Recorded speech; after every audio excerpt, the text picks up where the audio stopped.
Syekh Siti Jenar memaknai kematian. Dalam sepak bola, pemain sepak bola yang 11 orang itu sama kedudukannya, sama-sama pemain dari satu kesebelasan. Yang berbeda hanyalah fungsinya. Ada yang sebagai kapten, ada yang sebagai penyerang, penjaga gawang, dan lain-lain. Yang satu tidaklah lebih hebat dari yang lain hanya karena fungsinya.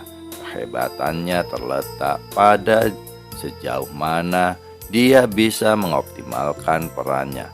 Bila bola tendangan lawan ke gawang tak pernah mampu membobolnya, maka dia adalah penjaga gawang yang hebat.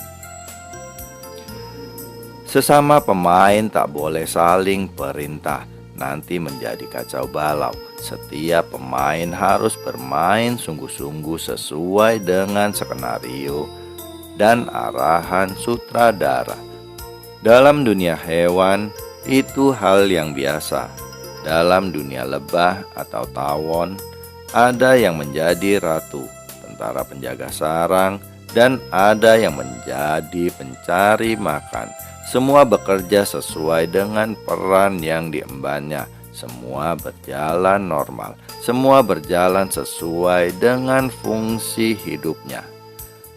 Pada masyarakat manusia pun ada skenario untuk hidup di bumi ini. Setiap orang dilahirkan sebagai khalifah, wakil Tuhan di bumi. Dalam bahasa hadis, masing-masing orang adalah pemimpin dan akan dimintai pertanggungjawaban dan akuntabilitasnya sebagai pemimpin di bumi ini. Ya, masing-masing sebagai wakilnya atau pemimpin di bumi. Masing-masing akan mendapat nilai sesuai dengan besar kecilnya tanggung jawab yang dipikul dan kesungguhan dalam menjalankan kepemimpinannya.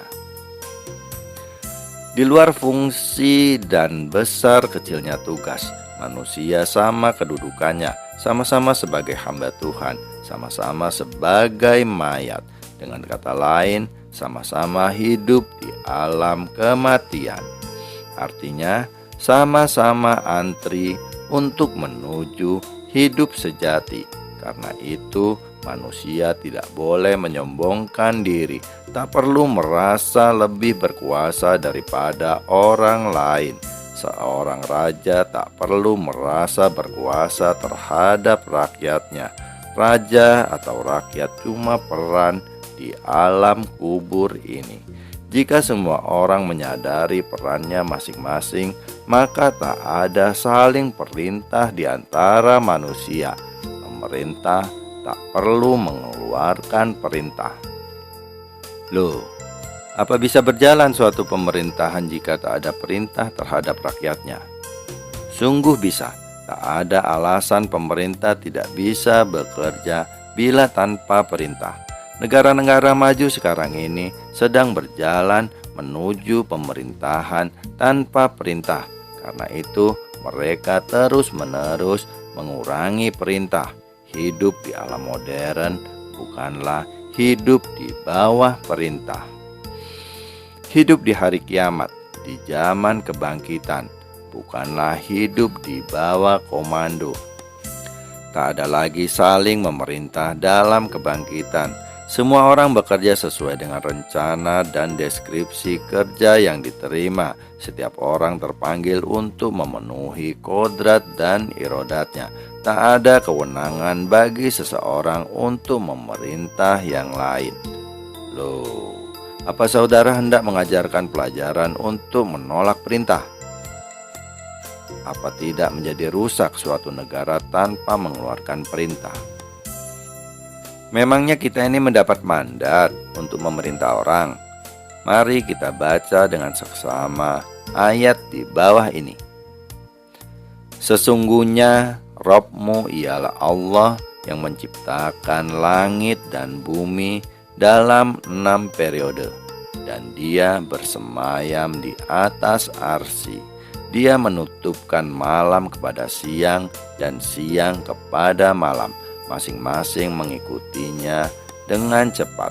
Matahari, rembulan, dan bintang-bintang semuanya patuh pada perintah Allah. Ingatlah, menciptakan dan memerintah itu adalah hak Allah, Maha Berkah Allah, Tuhan semesta alam. Yang pertama kali perlu kita sadari adalah langit dan bumi ini kreasi Allah, Sang Maha Pribadi. Alam semesta ini hasil dari rasa cipta karsanya Allah, dan Dia bersemayam bertahta di arsy. Pada setiap ciptaan ada arsinya. Lah, arsy Tuhan di dalam badan wadak ini adalah otak yang terletak di kepala ini. Ya, di dalam otaklah semua aktivitas organ-organ tubuh manusia dikoordinasikan. Jadi, jelas bahwa otak tak memerintah organ-organ tubuh untuk bekerja. Siapa yang memerintah organ-organ itu bekerja? Tentunya Tuhan. Fungsi otak hanyalah mengkoordinasi, bukan bawahan, bukan pula memberi komando. Setiap organ telah mengerti tugasnya. Otak cuma menyelaraskan kerja organ-organ itu. Nah, baik otak maupun organ-organ tubuh lainnya semuanya patuh kepada Rob yang Maha Esa, Sang Maha Pribadi, Allah Sang Pencipta. Semua organ tubuh sebenarnya sama-sama melayani Tuhan, mematuhi perintah Tuhan, memberi layanan sesuai dengan kehendaknya. Matahari, rembulan, dan semua bintang pada melayani Tuhan sesuai dengan fungsi yang diembannya. Lah kok manusia yang ditugasi sebagai wakil Tuhan malah merasa lebih berkuasa daripada yang memberi mandat. Semua manusia adalah wakilnya. Bagaimana mungkin antara wakil saling memerintah? Dari mana hak memerintah itu didapat atau diperoleh? Mencipta dan memerintah itu adalah hak Allah, bukan hak manusia. Kalau kita mau jujur memeriksa Al-Quran, maka kita tak akan mendapati perintah dari seorang kepada orang lainnya. Nabi dan Rasul pun ketika beliau itu masih hidup tak pernah memerintah umatnya. Bahkan apa yang disebut amar ma'ruf nahi mungkar bukanlah merupakan perintah dari satu orang atau sekelompok orang kepada orang atau kelompok orang lainnya.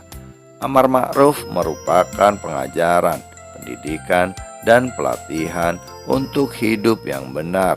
Pemerintah bekerja untuk menyediakan sarana bagi terwujudnya amar ma'ruf.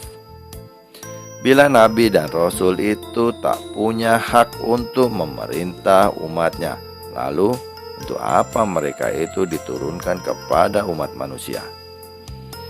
Nabi, Rasul, utusan, atau apapun namanya diutus ke dunia ini untuk mengajar manusia, untuk memberikan pelajaran kepada umat manusia agar manusia dapat menemukan jalan hidupnya yang benar.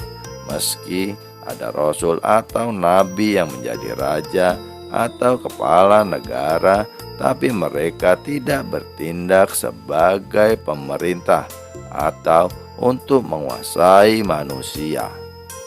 Engkau bukanlah orang yang menguasai atau memaksa mereka. Tak ada hak bagi manusia untuk memerintah yang lain. Manusia hidup setara. Setiap orang bekerja sesuai dengan fungsi dan posisinya. Memerintah atau memaksa orang lain sebenarnya bersaing dengan Tuhan. Apa artinya? Jika sombong sekecil apapun disebut syirik, apalagi memerintah atau memaksa. Wajar bila Siti Jenar mempertanyakan, Mengapa seorang memerintah orang lain?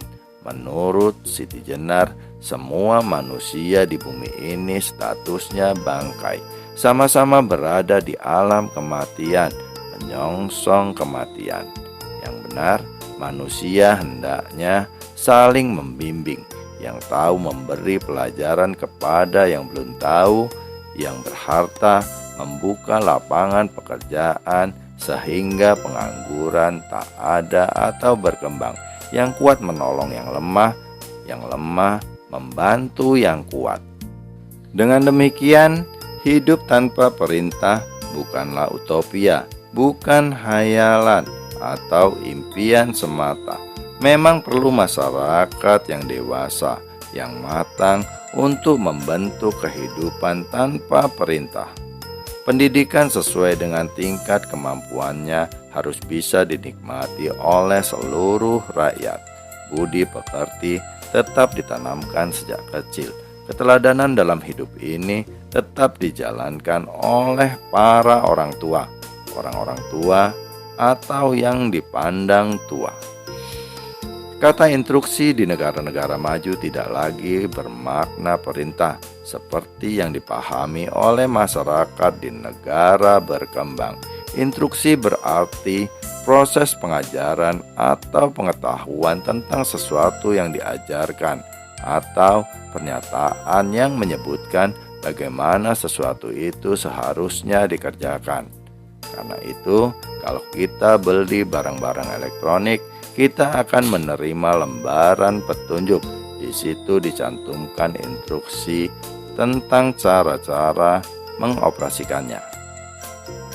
Nah, kalau masyarakat sudah melek baca, sudah dapat memahami apa-apa yang dibacanya, sudah iqra, maka tak perlu lagi ada perintah.